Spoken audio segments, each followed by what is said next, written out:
हाँ जी बच्चों, हम कर रहे थे हाउ फेडरलिज्म वर्क या प्रैक्टिस। फेडरलिज्म कैसे काम करता है। तो 3 डायमेंशन बताए थे हमने इनके। फर्स्ट था लिंग्विस्टिक स्टेट, जो भाषा के आधार पर स्टेट बनाए गए हैं। फिर हमने पढ़ा लैंग्वेज पॉलिसी।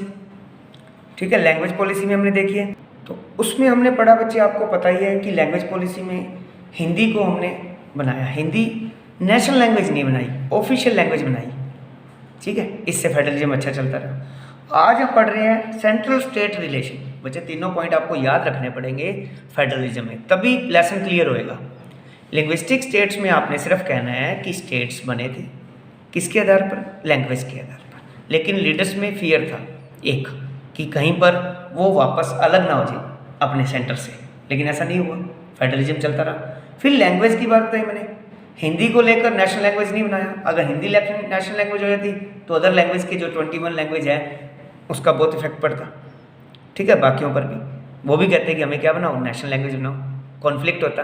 तो ऐसा नहीं किया, श्रीलंका की तरह हमने, हमारा फेडरलिज्म अच्छा चल रहा था। अब सेंट्रल स्टेट रिलेशन बच्चे, इसमें देखिए क्या प्रॉब्लम्स थी।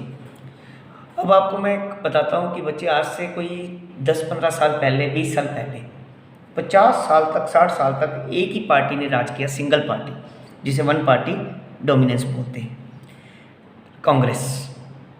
जब लोगों को कुछ नहीं पता था, सिर्फ कहते थे हाथ के निशान को वोट देना है, ऐसा चलता था आज से 50-60 साल पहले। तो इससे सेंट्रल स्टेट रिलेशन खराब हो रहे थे, क्योंकि सेंटर पे ही कांग्रेस आती, सभी जगह कांग्रेस आ जाती थी सारे स्टेट्स में, और बाकी पार्टीज नहीं होते। फिर यहाँ से शुरू हुआ था कोलिजन गवर्नमेंट। कोलिजन होता है गठबंधन, कि कुछ गवर्नमेंट्स इकट्ठी होकर, कुछ पार्टीज इकट्ठी होकर अपनी गवर्नमेंट बनाने लगी थी। बीजेपी, बसपा, ये सब आने लगी थी, आप पार्टी जैसे है, तो इसे क्या बोलते हैं, कोलिजन गवर्नमेंट बोलते हैं। तो ये भी फेडरलिज्म में एक इफेक्ट रहा कोलिजन गवर्नमेंट का, कि एक ही सेंटर की गवर्नमेंट ना होकर स्टेट को अलग गवर्नमेंट मिली। जैसे अब हमारे सेंटर में तो मोदी जी हैं और स्टेट में कौन है, गहलोत जी हैं, ये है ना। तो इस तरीके से तो इसको सेंट्रल स्टेट रिलेशन में काउंट किया जाएगा। तो देखिए सेंट्रल स्टेट रिलेशन में क्या था, सबसे पहले प्रॉब्लम क्या थी, वन या सिंगल, एक ही बात है, वन पार्टी डोमिनेंस। ये वर्ड याद रखना आपने, डोमिनेंस। ठीक है, वर्ड पार्टी डोमिनेंस या सिंगल पार्टी डोमिनेंस। ये क्या था, नेग्लेक्टेड करती थी किस चीज़ को, ये कांग्रेस ही है बच्चे, मान लो बहुत पुरानी कांग्रेस, जो किसको नेग्लेक्ट करती थी, फेडरलिज्म को, नेग्लेक्टेड फेडरलिज्म को। कौन नेग्लेक्ट करता था, वन पार्टी डोमिनेंस या सिंगल पार्टी डोमिनेंस। इससे फिर क्या ही कुछ अराइज हुई, क्रिएशन हुआ किनका, रीजनल पार्टी का। रीजनल पार्टीज आई बच्चे, क्रिएशन ऑफ रीजनल पार्टीज, अलग अलग रीजन से अलग अलग पार्टी आनी शुरू होगी, और इसको ही क्या कहा गया, कोलिजन पार्टी कहा गया,